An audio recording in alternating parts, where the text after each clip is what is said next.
So the book opens to zombie Feyre Darling, who is trudging around the spring court, which is now more locked down than a mafia house. Basically, she's upset because under the mountain she realized that Rhys has way better hair than Tamlin. And also wingspan, but we'll get to that later.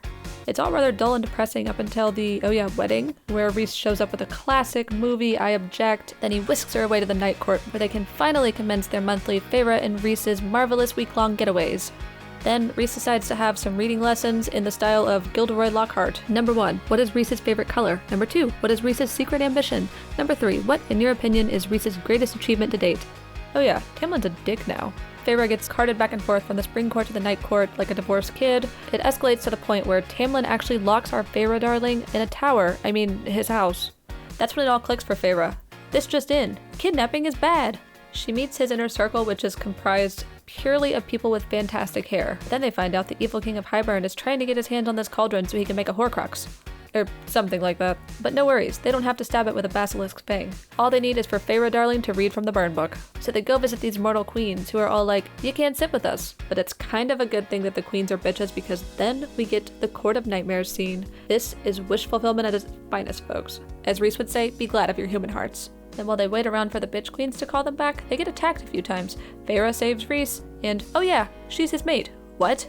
Naturally, she gets a little miffed, runs away for a few days, but then Rhys comes over, they make up, eat soup, paint some stuff, and just like that, they're mates. The bitch queens finally get back to them to say, no, we won't let you see our burn book.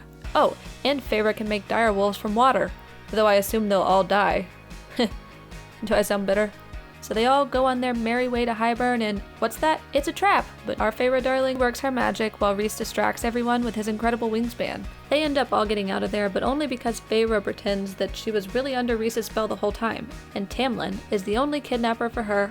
But we got one more surprise. Our one and only Feyre Darling is now the High Lady of the Night Court. I'm pretty sure that means she gets 3 dragons. So the book leaves us with Feyre undercover, Tamlin still a dick, Lucien also kind of a dick, Rhys on a pedestal though he probably deserves it, Nesta and Elaine conveniently immortal, Feyre's father off selling wood carvings I presume, Alice doing someone's hair, the King of Hybern actually unaffected by all of this. Seriously guys, we're gonna have to do something about him.